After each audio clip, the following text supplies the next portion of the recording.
எல்லாருக்கும் வணக்கம். Semiconductor company அப்படின்னு சொல்லி நிறைய பேர் சொல்றது கேள்விப்பட்டிருப்பீங்க. ஒரு சில கம்பெனிகள் செமிகண்டக்டர் மேனுஃபேக்சர் பண்றாங்க, ஒரு சிலர் டிசைன் அண்ட் டெவலப்மெண்ட் பண்றாங்க. ஸோ இந்த கம்பெனிலாம் பார்த்தீங்கன்னா கடந்த 3-4 வருஷத்துல முக்கியமாக கோவிடுக்கு அப்புறம் எங்கேயோ போயிடுச்சு. நம்ம நிறைய மிஸ் பண்ணதா ஒரு ஃபீலிங் இருக்கு. அப்படி இருந்தா என்ன பண்றது? இன்னைக்கு நம்ம என்ன பார்க்க போறோம்னா, இந்த செமிகண்டக்டர் செக்டாரை கம்ப்ளீட்டா என்னென்ன புரிஞ்சுக்க போறோம். ஃபர்ஸ்ட் ஆஃப் ஆல் செமிகண்டக்டர்னா என்னன்னு புரிஞ்சுக்க போறோம்.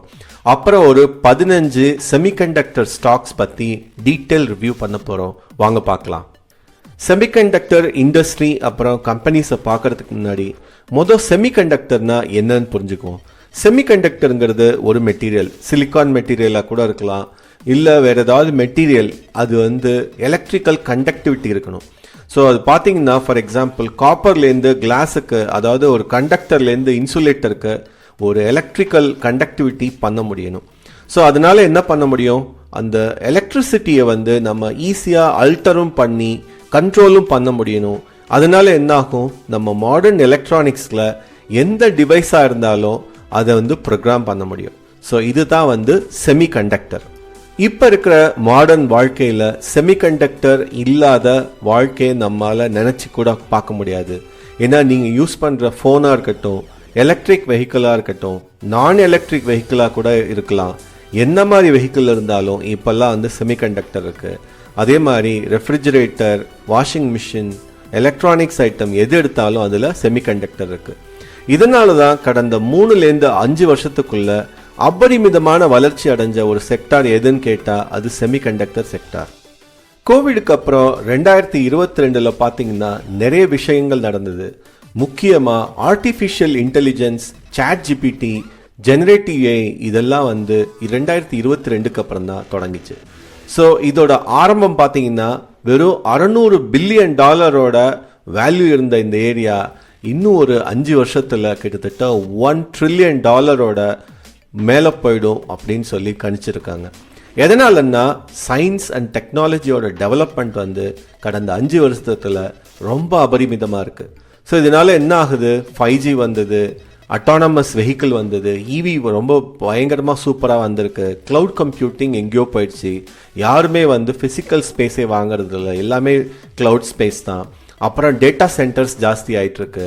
அப்புறம் எல்லா விதமான எலக்ட்ரானிக்ஸ் சாதனங்களும் ரொம்ப தெளிவாக ஏஐ சார்ந்து இருக்க போகுது. எதையுமே நம்ம மேனேஜ் பண்ணாமல் தானாகவே மேனேஜ் பண்ணுற மாதிரி ஆயிட்டுருக்கு. அதுக்கப்புறம் முக்கியமாக ரினியூவபிள் எனர்ஜி சிஸ்டம்ஸ் நிறைய டெவலப் ஆகிட்டுருக்கு. இதனால தான் இந்த செமிகண்டக்டர் செக்டார் பயங்கரமாக பூம் ஆயிடுச்சு. எதனால் இந்த பூம் ஏற்பட்டது? முக்கியமாக data science, machines learning, data analytics அப்படின்னு சொல்லி இருந்த இண்டஸ்ட்ரி 2020க்கு முன்னாடி கோவிடுக்கு அப்புறம் நிறைய இனோவேஷன் நடந்தது. அதில் artificial intelligence, quantum computing, generative AI அப்படின்னு சொல்லி ரொம்ப அட்வான்ஸ்டாக போய் நிறைய ஹை பர்ஃபார்மிங் சிப்ஸ் தேவை இருக்கிற ஒரு இண்டஸ்ட்ரியாக மாறிடுச்சு. ஒரு பெரிய டிஜிட்டல் புரட்சியே ஏற்பட்டதுனால தான் நிறைய சிப் டிமாண்ட் அதிகமாச்சு. ஆரம்பத்தில் வெறும் டெஸ்டிங் மட்டுமே பண்ணிட்டு இருந்த கம்பெனிங்க செமிகண்டக்டர் மைக்ரோ கண்ட்ரோலர்லாம் யூஸ் பண்ண ஆரம்பிச்சு இவி வெஹிக்கிள், அதாவது எலக்ட்ரிக் வெஹிக்கிள் வேற லெவலுக்கு கொண்டு போனாங்க.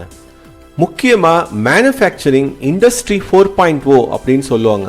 அதாவது சீம்லெஸ் மேனுஃபேக்சரிங், எல்லாமே இன்டர் கனெக்டடாக இருக்கும். எந்த ஒரு விஷயமும் மேனுவலாக நம்ம பண்ண வேண்டிய அவசியமே இல்லாமல் இண்டஸ்ட்ரி 4.0 நோக்கி 2023லேருந்து டோட்டல் மேனுஃபேக்சரிங் இண்டஸ்ட்ரியே போச்சு. அதனால சப்ளை செயின் வேற லெவலுக்கு கொண்டு போக வேண்டிய கட்டாயத்தில் இருக்கும். அதுக்கு நிறைய செமிகண்டக்டர் ப்ரொடக்ஷன் தேவைப்பட்டது. பெண்டமிக் அப்போ, அதாவது கோவிட் அப்போ இந்த செமிகண்டக்டர் ப்ரொடக்ஷன் ரொம்பவே பாதிக்கப்பட்டது. அதுக்கப்புறம் அதோட தேவை சடனாக ரொம்ப ஜாஸ்தியான மாதிரி நம்ம எல்லாருக்கும் ஒரு ஃபீலிங் வந்ததால இந்த கம்பெனி, இந்த இண்டஸ்ட்ரி எல்லாமே ரொம்ப பெரிய லெவலில் பூம் ஆச்சு. முக்கியமாக கவர்மெண்ட்டுகள் எல்லாமே திடீர்னு முழிச்சுக்கிட்டாங்க. இந்தியன் கவர்மெண்ட்டும் நிறைய PLA ஸ்கீம் கொண்டு சின்ன சின்ன கம்பெனி, ஸ்டார்ட் அப் மட்டும் இல்லாமல் பெரிய கம்பெனிகளுக்கும் நிறைய இன்சென்டிவ்ஸ் கொடுத்து இந்த செமிகண்டக்டர் மேனுஃபேக்சரிங்கை தாராளமாக சப்போர்ட் பண்ண ஆரம்பித்தாங்க. உலகத்திலேயே அதிகமாக செமிகண்டக்டர் மேனுஃபேக்சர் பண்ணுற இடம் எங்கன்னா தாய்வான். அங்க TSMC Taiwan semiconductor manufacturing company தான் உலகத்திலே அதிகமாக மேனுஃபேக்சர் பண்ணுறாங்க. அங்கே கோவிட் அப்போ நிறைய டிஸ்ட்ரப்ஷன் ஆனதுனால தான் அதுக்கப்புறம் அதோட டிமாண்ட் ரொம்ப எக்கச்சக்கமாக வளர்ந்தது. இப்போதைக்கு யூஎஸ், யூரோப், இந்தியான்னு சொல்லி நிறைய பேர் வந்து ஃபோக்கஸ் பண்ணாலுமே அதோட டிமாண்ட் இன்னமும் அதிகமாக இருக்குது. இந்தியா முக்கியமாக ப்ரொடக்ஷன் லிங்க்ட் இன்சென்டிவ் அப்படின்னு சொல்லி PLI ஸ்கீம் அப்படின்னு சொல்லுவாங்க. அதை வந்து கொண்டு வந்து சின்ன சின்ன கம்பெனிகளுக்கும் இந்த செமிகண்டக்டர் மேனுஃபேக்சர் பண்ணுறதை ஊக்குவிச்சுட்டு இருக்காங்க. இந்தியாவில் 5G நெட்வொர்க் 2022க்கு அப்புறம் தான் வந்து பிரபலம் அடைஞ்சது. அதுக்கப்புறம் நிறைய பேர் வந்து 4Gலேருந்து 5Gக்கு மாற ஆரம்பித்தாங்க. அது மட்டும் இல்லாமல் EV வெஹிக்கிள், அதாவது எலக்ட்ரிக் வெஹிக்கிள் வந்து ரொம்ப பிரம்மாண்டமான நிலைமையில் இப்போதைக்கு வளர்ச்சி அடைஞ்சிட்டு இருக்கு. ஸோ இதோட கம்பேர் பண்ணால் $27 பில்லியன் அப்படிங்கிற ஒரு நிலைமை வந்து அடுத்த வருஷத்துக்குள்ளே $64 பில்லியன் வளர்ச்சி அடையும்னு சொல்கிறாங்க. சரி, இந்த செமிகண்டக்டர் செக்டாரோட ஃபியூச்சர் எப்படி இருக்கும், முக்கியமாக இந்தியாவில் எப்படி இருக்கும்னு பார்த்தோம்னா பயங்கர ப்ராமிசிங்காக இருக்குது. ஏன்னா நானோ டெக்னாலஜி, குவாண்டம் கம்ப்யூட்டிங், ஏஐயோட அடுத்த லெவல்னு சொல்லி நெக்ஸ்ட் ஜெனரேஷன் சிப்புக்கு டிமாண்டு இன்னும் ஜாஸ்தி ஆகிட்டே இருக்கு. அதனால் இந்தியன் கவர்மெண்ட்டும் சரி, இந்தியாவில் இருக்கிற கம்பெனிகளும் சரி, குளோபல் ஹப்பாக இந்தியாவை மாற்றுறதுக்கு ரொம்ப ட்ரை பண்ணுறாங்க. இன்ஃபேக்ட் இந்தியாவில் செமிகண்டக்டர் மேனுஃபேக்சரிங் பண்ணுறதுக்கு 2-3 மேஜர் பிளான்ஸ் கூட ரீசெண்டாக அறிமுகப்படுத்தியிருக்காங்க. ஃபார் எக்ஸாம்பிள் ஃபாக்ஸ்கான் அப்படிங்கிற கம்பெனி பெங்களூரில் ரீசெண்டாக மிகப்பெரிய அளவில் ஸ்டார்ட் பண்ணியிருக்காங்க. ஸோ இதனால் என்னென்னா இந்த fabrication unit, development unit, manufacturing, design development சொல்லி ரொம்ப பெரிய அளவில் இதை வந்து தாராளமாக டெவலப் பண்ணிகிட்ருக்காங்க. செமிகண்டக்டர் ஸ்டாக்ஸை 3 விதமாக பிரிக்கலாம். ஒன்று டிசைன் அண்ட் டெவலப்மெண்ட். இவங்க என்ன பண்ணுவாங்கன்னா சிப் டிசைன் பண்ணுவாங்க. அதுக்கு நிறைய வந்து இன்டெலெக்சுவல் ப்ராப்பர்ட்டி, அதாவது பேட்டன்ட் வாங்கி வச்சுக்குவாங்க. நிறைய விதமான அது சம்பந்தமான சாஃப்ட்வேரை டெவலப் பண்ணுவாங்க. ரெண்டாவது முக்கிய கம்பெனிகள் வந்து மேனுஃபேக்சரிங், அதாவது டைரக்டாக செமிகண்டக்டர்ஸை வந்து மேனுஃபேக்சர் பண்ணுற கம்பெனி. இவங்க மேனுஃபேக்சர் பண்ணுறது சிப்ஸாக இருக்கலாம், வேஃபர்ஸாக இருக்கலாம், இல்லை செமிகண்டக்டரோட அதர் காம்போனன்ட்ஸாக இருக்கலாம். மூணாவது விதமான கம்பெனி ஆன்சிலரி அல்லது சப்போர்ட்டிங் இண்டஸ்ட்ரின்னு சொல்லுவாங்க. இவங்க செமிகண்டக்டர் ஹோலோ ப்ரொடியூஸ் பண்ணுறதுக்கு நிறைய மெட்டீரியல், எக்யூப்மெண்ட், அப்புறம் சர்வீசஸ் கொடுப்பாங்க. இது வரைக்கும் செமிகண்டக்டர் அதோட அப்ளிகேஷன் எந்த அளவுக்கு டிமாண்ட் அப்படிங்கிறது உங்களுக்கு புரிஞ்சிருக்கும். இப்போ நம்ம ஒரு 15 கம்பெனிங்க இந்தியாவில் முக்கியமாக ஃபோக்கஸ்டாக செமிகண்டக்டர் ரிலேட்டட் ஒர்க்கில் இருக்காங்க. அதாவது இந்த 3 கிளாசிஃபிகேஷனில் அதை நம்ம இப்போ டீட்டெயிலாக பார்ப்போம். செமிகண்டக்டர் செக்டார், செமிகண்டக்டர் அப்படின்னாலே இந்தியாவில் டிக்சன் டெக்னாலஜி அப்படிங்கிற அளவுக்கு எல்லாருக்கும் நல்ல பெயர் தெரிஞ்ச ஒரு கம்பெனி டிக்சன் டெக்னாலஜி. இன்ஃபேக்ட் இந்த கம்பெனி பார்த்தீங்கன்னா ஒரு 6 மாதம் முன்னாடி நான் பார்த்தப்ப 8000க்கும் குறைவாக இருந்தது. அப்போவே ரொம்ப காஸ்ட்லியாக இருக்கேன்னு நினச்சேன். இப்போ பார்த்த 6 மாதத்தில் 17,000 தாண்டி, ஆக்சுவலி 19,000 தாண்டி போச்சு. இப்போ கொஞ்சம் 10% கீழே வந்திருக்கு. ஸோ இந்த கம்பெனி பார்த்தீங்கன்னா கிட்டத்தட்ட இதோட மார்க்கெட் ஷேர் வந்து 35%.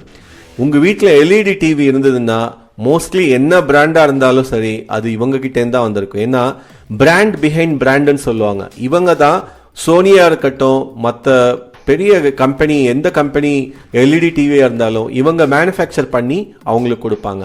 ஸோ இவங்க வந்து பார்த்தீங்கன்னா கிட்டத்தட்ட 160 மாடல் செமிகண்டக்டர் கேட்டகரியில் வந்து OEM, ODM அப்படின்னு சொல்லுவாங்க. Original equipment manufacturing, original design manufacturing சொல்லுவாங்க.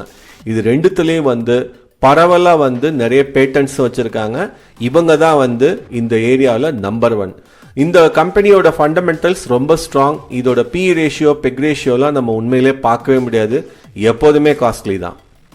கேனஸ் டெக்னாலஜிஸ் அப்படிங்கிற இந்த கம்பெனி தான் நம்பர் 2.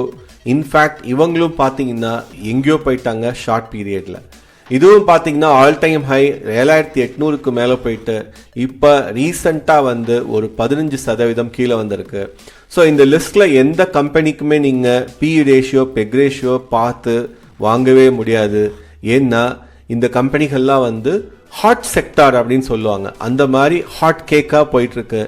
யாராவது ஒருத்தங்க வாங்கிட்டே தான் இருப்பாங்க, விற்றுக்கிட்டே தான் இருப்பாங்க. அந்த அளவுக்கு வந்து வால்யூமும் இருக்குது, டிமாண்டும் இருக்குது. ஸோ இவங்க பார்த்தீங்கன்னா இவங்க கிட்டேயும் இந்த டர்ன்கீ சொல்யூஷன் சொல்லுவாங்க, பாக்ஸ் பில்ட் டர்ன்கீ சொல்யூஷன். இந்த முன்னாடியே சொன்ன மாதிரி ஒரிஜினல் எக்யூப்மெண்ட் மேனுஃபேக்சரிங்லயும் இருக்காங்க, அதே மாதிரி டிசைன் அண்ட் டெவலப்லையும் இருக்காங்க. ஸோ ஆல்மோஸ்ட் வந்து எல்இடி அந்த மாதிரி விஷயங்கள் மட்டும் இல்லாமல் செமிகண்டக்டருக்கு டைரக்டாகவே நிறைய விஷயங்கள் வந்து இவங்க டெவலப் பண்ணுறாங்க. நம்ம லிஸ்ட்ல டாடா எலக்ஸி தான் 3வது பெரிய கம்பெனி செமிகண்டக்டரை பொறுத்த வரைக்கும். இவங்க சாஃப்ட்வேர் டிசைன் அண்ட் டெவலப்மெண்ட்ல ரொம்ப ஹைலி வேல்யூட் கம்பெனின்னு சொல்லணும். இப்போதைக்கு 52 வீக் ஹைலேருந்து கிட்டத்தட்ட 31% கீழே வந்திருந்தாலும் இவங்களோட டெவலப்மெண்ட் ஃபோக்கஸ் வந்து ரொம்ப அபரிமிதம். முக்கியமாக பார்த்தீங்கன்னா இந்த எம்பெடட் சிஸ்டம்ஸ் டெவலப்மெண்ட் அப்படின்னு சொல்லுவாங்க. இதுதான் வந்து எல்லா விதமான எலக்ட்ரானிக் டிவைஸ்க்கும் ரொம்ப முக்கியம். அது டிரான்ஸ்போர்ட்டேஷனாக இருக்கட்டும், கம்யூனிகேஷனாக இருக்கட்டும், இல்லை மெடிக்கல் டிவைஸாக இருக்கட்டும், இவங்க தான் வந்து நம்பர் 1. அதனால தான் இதோட ஸ்டாக் ப்ரைஸ் வந்து 10,000 தாண்டி மேலே போயிட்டு இப்போ கொஞ்சம் நிதானம் அடைஞ்சிருக்கு. இருந்தாலும் பி ரேஷியோ, பெக் ரேஷியோலாம் நான் முன்னாடியே சொல்ல மாதிரி இந்த செமிகண்டக்டர் ஏரியாவுக்கு பார்க்கவே முடியாது. எல்டிஐ மைண்ட்ரிங்கிற இந்த சாஃப்ட்வேர் கம்பெனியும் பார்த்தீங்கன்னா நிறைய வந்து டிசைன் அண்ட் டெவலப்மெண்ட் பண்ணுறாங்க. முக்கியமாக ஹார்ட்வேர் ஒரிஜினல் எக்யூப்மெண்ட்டுக்கு என்னென்ன சொல்யூஷன் வேணுமோ இவங்க டெவலப் பண்ணி தர்றாங்க. அது மட்டும் இல்லாமல் ஜென்ஏயில் இவங்க பயங்கரமாக கலக்கிட்டு இருக்காங்கன்னே சொல்லலாம். நிறைய பிளாட்ஃபார்ம்ஸ், ஆக்சிலரேட்டர்ஸ் கிரியேட் பண்ணியிருக்காங்க. இது வந்து அவங்க ஹைடெக் சர்வீசஸ் அப்படின்னு சொல்லி கிட்டத்தட்ட 56 கிளைண்ட்ஸ் மேலே வச்சுருக்காங்க. ஸோ இப்போ பார்த்தீங்கன்னா இது வந்து ஆல் டைம் ஹை போயிட்டு கிட்டத்தட்ட ஒரு 13% கீழே வந்திருக்கு. இப்போதைக்கு இதோட பி ரேஷியோ, பெக் ரேஷியோ மற்ற பெரிய கம்பெனிகளோட கம்பேர் பண்ணுறப்ப கொஞ்சம் அட்ராக்டிவாக இருக்குன்னு நான் சொல்லுவேன். இப்போதைக்கு இதோட ரிசல்ட் வந்ததுக்கப்புறம் நல்லா கீழே வந்திருக்கு. மற்றபடி இதை வந்து பிடிக்கவே முடியாத ஒரு கம்பெனின்னு தான் சொல்லணும், ஏன்னா தொடர்ந்து மேலே போயிட்டுருக்கு. RIR பவர் எலக்ட்ரானிக்ஸ் அப்படிங்கிற இந்த கம்பெனி பார்த்தீங்கன்னா ஒரு ஸ்மால் கேப் கம்பெனி. இருந்தாலும் இவங்களோட செமிகண்டக்டர் ஃபோக்கஸ் பார்த்தீங்கன்னா அதுக்கு தேவையான பவர் மாடியூல், டயோடு, ரெக்டிஃபயர், தைரிஸ்டர்ஸ் அப்படின்னு சொல்லி எல்லாமே இவங்க டைரக்ட் மேனுஃபேக்சரிங் பண்ணுறாங்க. ஸோ இப்போதைக்கு நல்லா வந்து ஒரு 38% வந்து அதோட 52 வீக் ஹைலேருந்து கீழே விழுந்திருக்கு. ஆனாலும் அதோட பெக் ரேஷியோ, பி ரேஷியோ பார்த்தீங்கன்னா பயங்கரமாக இருக்குது. உண்மையிலே வந்து இதை பார்த்துட்டே தான் இருக்க முடியுமே ஒழிய வாங்க முடிகிற கம்பெனியாக தெரியல, ரொம்ப எக்ஸ்பென்சிவ். HCL தொடர்ந்து மேலே போயிட்டே இருந்தது. அவங்களோட ரிசல்ட் சரியில்லை அப்படின்னு சொல்லிட்டு 2000லேருந்து 1800க்கும் கீழே இந்த வாரம் கீழே வந்துடுச்சு. முக்கியமாக இவங்க வந்து சாதாரண சாஃப்ட்வேர் டெவலப்மெண்ட் மட்டும் இல்லாமல் ரீசண்டாக நிறைய செமிகண்டக்டர் கம்பெனிகளுக்கு டிசைன் அண்ட் டெவலப்மெண்ட் பண்ணி தராங்க. இப்போதைக்கு இண்டஸ்ட்ரி பிஏ விட கம்மியாக இருக்குது, ஆனாலும் பெக் ரேஷியோ ஜாஸ்தியாக இருக்குது. மற்றபடி இதோட EPS, ROE, ROCலாம் வந்து எப்போதும் நல்லாவே இருக்குது. இது வந்து ஒரு தொடர்ந்து வாட்ச் லிஸ்ட்டில் வைக்க வேண்டிய ஒரு நல்ல சாஃப்ட்வேர் கம்பெனி. இன்ஃபேக்ட் நம்ம வந்து ஸ்விங் ட்ரேடிங்க்கும் வந்து இதை வந்து பார்த்துருந்தோம். ASM டெக்னாலஜிஸ் அப்படிங்கிற இந்த கம்பெனி எகெயின் ரொம்ப ஸ்மால் கேப் கம்பெனி. ஆனால் வந்து இந்த ஹைப்புனால தான் இந்த மாதிரி சின்ன கம்பெனிகள்லாம் வந்து பயங்கரமாக ப்ரைஸ் மேலே போய் இவங்களோட மார்க்கெட் கேப்பே ஜாஸ்தி ஆயிடுச்சு. இல்லைன்னா வந்து ஒரு 5 வருஷம் முன்னாடி இந்த கம்பெனிலாம் யாருமே கண்டுக்கவே இல்லை. ஸோ ஆனால் அதோட பி ரேஷியோ பார்த்தாலே தெரியும் அது எவ்வளோ எக்ஸ்பென்சிவாக இருக்குன்னு. கிட்டத்தட்ட வந்து அதோட கரண்ட் ப்ரைஸில் பாதி பி ரேஷியோவாக இருக்குது. ஸோ இந்த மாதிரி கம்பெனிகள்லாம் வந்து பெக் ரேஷியோவும் பார்க்க முடியாது, ஏன்னா அதோட ROCE, ROEலாம் பார்த்தீங்கன்னா நெகட்டிவ்ல இருக்குது. EPSும் ஒன்றும் சொல்லிக்கிற மாதிரி இல்லை. ஆனாலும் இது வந்து இந்த செமிகண்டக்டர் மேனுஃபேக்சர் பண்ணுறதால கொஞ்சம் இதை வந்து வாட்ச் லிஸ்ட்டில் நம்ம வச்சுட்டு என்னதான் நடக்குதுன்னு பார்த்துட்டு இருக்கலாம். தேஜாஸ் நெட்வொர்க்ஸ் அப்படிங்கிற இந்த கம்பெனி வந்து டாடா குழுமத்தை சேர்ந்தது. இப்போதைக்கு வந்து அதோட ஆல் டைம் ஹைலேருந்து ஒரு 30% கீழே வந்திருக்கு. அதோட ROE, ROCலாம் ஒன்றும் பெருசாக சொல்லிக்கிற மாதிரி இல்லை. இருந்தாலும் உங்க நிறைய மேனுஃபேக்சரிங் இன்வால்வ்டாக இருக்காங்க. முக்கியமாக வந்து நெட்வொர்க் சொல்யூஷன்ஸ் வந்து ரொம்ப ஜாஸ்தி இவங்க வந்து பண்ணுறதுனால இது நம்ம லிஸ்ட்டில் இருக்குது. ஒரு வாட்ச் லிஸ்ட்டில் வாட்ச் பண்ண வேண்டிய ஒரு முக்கியமான கம்பெனி. ஏன்னா இது வந்து பாசிட்டிவாக இன்னும் நிறைய ரிசல்ட்ஸ் கொடுக்கணும். CG பவர் அண்ட் இண்டஸ்ட்ரியல் சொல்யூஷனுங்கிற இந்த கம்பெனி பார்த்தீங்கன்னா முருகப்பா குரூப்போட டியூப் இன்வெஸ்ட்மெண்ட் வந்து எடுத்துக்கிட்டு ரொம்ப சிறப்பாக பண்ணிட்டு இருக்காங்க. இவங்க 2 முக்கியமான விஷயத்தில் ஃபோக்கஸ் பண்ணுறாங்க, இண்டஸ்ட்ரியல் சிஸ்டம், அதுக்கப்புறம் பவர் சிஸ்டம். இது எல்லாத்துலேயும் பார்த்தீங்கன்னா அது டிரான்ஸ்ஃபார்மராக இருக்கட்டும், ஸ்விட்ச் கியராக இருக்கட்டும், அதோட அலைடு ப்ராடக்டாக இருக்கட்டும், அதே மாதிரி மோட்டார், டிரைவ்ஸ், ரயில்வேஸ்னு எது எடுத்தாலும் அதில் முக்கியமாக செமிகண்டக்டர், அது சம்பந்தமான ஆன்சிலரி ப்ராடக்ட்ஸ் இதெல்லாம் வந்து ரொம்ப நல்லா மேனுஃபேக்சர் பண்ணுறாங்க. ஸோ இது பார்த்தீங்கன்னா கிட்டத்தட்ட வந்து ஒரு 25% அதோட 52 வீக் ஹைலேருந்து கீழே வந்திருக்கு. இப்போதைக்கு வந்து பெக் ரேஷியோ, பி ரேஷியோ நான் முன்னாடியே சொன்ன மாதிரி இது எல்லாமே வந்து சூப்பர் ஸ்டார் படத்துக்கு வந்து ஃபஸ்ட்டு ஷோ டிக்கெட் வாங்குற மாதிரி தான். இதெல்லாம் ரொம்ப காஸ்ட்லியாக தான் இருக்கும். எப்பயாவது இதெல்லாம் வந்து கம்மியாக வந்தால் நம்ம பார்க்கலாம். மற்றபடி வாட்ச் லிஸ்ட்டில் வச்சு நிச்சயமாக வந்து பார்க்க வேண்டிய ஒரு முக்கியமான கம்பெனி. சிர்மா எஸ்ஜிஎஸ் டெக் அப்படிங்கிற இந்த கம்பெனி 10வது இடத்துல இருக்கு. இதுவும் பார்த்தீங்கன்னா பி ரேஷியோ, பெக் ரேஷியோ எல்லாமே ஜாஸ்தி தான். அதுக்கப்புறம் முக்கியமாக வந்து ஒரு 17% ஆல் டைம் ஹைலேருந்து கீழே வந்திருக்கு. ஸோ இவங்க பார்த்தீங்கன்னா கிட்டத்தட்ட வந்து ஒரிஜினல் எக்யூப்மெண்ட் மேனுஃபேக்சரிங்கில் வந்து டைரக்டாக செமிகண்டக்டர் சம்மந்தமான எலக்ட்ரிக்கல் மேனுஃபேக்சரிங்கில் ரொம்ப நல்லா வந்துட்டுருக்காங்க. இது வந்து ஒரு மிட் கேப் கம்பெனி. ஸோ இப்போதைக்கு வந்து ஒரு 530 ரேஞ்சில் வந்திருக்கு. வாட்ச் லிஸ்ட்டில் வைக்கலாம். 11 நம்ம லிஸ்ட்டில் இருக்க கம்பெனி வேதாந்தா. உங்களுக்கு நல்லா தெரிஞ்ச கம்பெனினா, ஆனாலும் வந்து இதில் நிறைய கடன் வாங்கி வச்சிருக்கிறதால இந்த கம்பெனி நிறைய பிரச்சனைக்குள்ளே இருக்குது இப்போதைக்கு.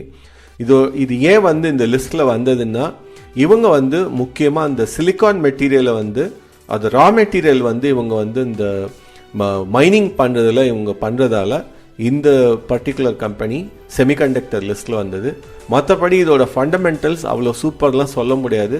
கடன் தான் வந்து முக்கியமான விஷயம். அப்புறம் ஃபேப்ரிகேஷன் அப்படின்னு சொல்கிற விஷயத்தில் இப்போ ரீசெண்டாக இன்வால்வ் ஆகிருக்காங்க. அதனால தான் இந்த செமிகண்டக்டர் லிஸ்ட்டில் இந்த கம்பெனி வந்திருக்கு. பாரத் எலக்ட்ரானிக்ஸ் பற்றி நம்ம நிறைய வாட்டி பேசியிருக்கோம். இது வந்து செமிகண்டக்டர் சம்பந்தமான ஆன்சிலரி ப்ராடக்ட்ஸ், அப்புறம் வந்து சப்போர்ட்டிங் மெட்டீரியல்ஸ் வந்து இவங்க மேனுஃபேக்சர் பண்ணுறதால இந்த லிஸ்ட்டில் 12வது வந்திருக்கு. இப்போதைக்கு பி ரேஷியோ, பெக் ரேஷியோ காஸ்ட்லியாக இருக்குது. இருந்தாலும் வாட்ச் லிஸ்ட்டில் வாட்ச் பண்ணி ஒரு ரைட் டைம் என்ட்ரி பார்க்கலாம். விப்ரோ நம்ம எல்லாருக்கும் நல்லா தெரிஞ்ச கம்பெனி. இருந்தாலும் இவங்க ரீசெண்டாக வந்து செமிகண்டக்டர் சம்பந்தமான டிசைன் அண்ட் டெவலப்மெண்ட்டில் இன்வால்வ் ஆகிருக்காங்க. அதனால தான் நம்ம லிஸ்ட்டில் வந்திருக்கு. ஆனால் இப்போதைக்கு அதோட பெக் ரேஷியோ ரொம்ப காஸ்ட்லியாக இருக்குது. என்ன மீனிங்னா, எனிதிங் லெஸ் தென் 1 அப்படின்னா அவங்களோட க்ரோத் கம்பேர் பண்ணுறப்ப அது காஸ்ட்லியாக இருக்குன்னு அர்த்தம். மற்றபடி ஸ்டாக்கோட ப்ரைஸ் நல்லா வந்து ஒரு 11% கீழே வந்திருக்கு. வாட்ச் லிஸ்ட்டில் வைக்கலாம். மோஸ்ட் சிப் டெக் அப்படிங்கிற இந்த கம்பெனி நிறைய செமிகண்டக்டர் சம்பந்தமாக டைரக்ட் ப்ரொடக்ஷனில் இன்வால்வ் ஆகிருக்காங்க. இப்போதைக்கு இதோட ப்ரைஸ் 36% கீழே வந்திருக்கு. இருந்தாலும் அதோட பெக் ரேஷியோ, பி ரேஷியோ பார்த்தீங்கன்னா பயமாக இருக்குது, ரொம்ப costly. MIC electronics last but not the least அப்படின்னு சொல்லலாம். என்ன இருந்தாலும் ஒரு ஸ்மால் கேப் கம்பெனியாக இருந்தாலும் இவங்க வந்து செமிகண்டக்டர் சம்பந்தமாக நிறைய டைரக்ட் மேனுஃபேக்சரிங் பண்ணுறாங்க. இப்போதைக்கு பார்த்த எல்லா கம்பெனியை விட ஓரளவுக்கு ப்ரைஸ் மட்டும் இல்லை, வேல்யூ பார்த்தாலும் ஓரளவுக்கு சீப்பாக தெரியுது. ஏன்னா பெக் ரேஷியோ நம்ம 2க்கு கீழெல்லாம் பார்க்கவே இல்லை. இதுதான் கிட்டத்தட்ட 1 லெவலில் இருக்குது. பி ரேஷியோவும் வந்து இண்டஸ்ட்ரி பியை விட கம்மியாக இருக்குது. அது மட்டும் இல்லாமல் இதோட ஆல் டைம் ஹைலேருந்து நல்லா கீழே இறங்கி வந்திருக்கு. ஸோ இந்த ஸ்டாக்கை நல்லா வாட்ச் பண்ணலாம். செமிகண்டக்டர் இல்லாத உலகம் இருக்க போகிறதில்ல. அதனால் இந்த ஸ்டாக்ஸ், அதனால தான் நான் வந்து லிஸ்ட் கொண்டு வந்தேன். இதை பற்றி ஒரு அவேர்னஸ் கிரியேட் பண்ணணும் அப்படிங்கிறதால. மற்றபடி எதுவுமே வந்து ஸ்டாக் ரெக்கமெண்டேஷன் கிடையாது. இந்த வீடியோ உங்களுக்கு நிச்சயமாக பயனுள்ளதாக இருக்கும் நம்புகிறேன். அப்படி இருந்தால் லைக் பட்டனை கிளிக் பண்ணுங்கள். நீங்கள் இன்னும் சப்ஸ்கிரைப் பண்ணலைன்னா சப்ஸ்கிரைப் பண்ணுங்கள். அப்புறம் உங்கள் ஃப்ரெண்ட்ஸ் அண்ட் ரிலேட்டிவ்ஸ் கிட்ட ஷேர் பண்ணுங்கள். உங்கள் ஃபீட்பேக்கை கமெண்ட் செக்ஷனில் சொல்லுங்கள். நன்றி.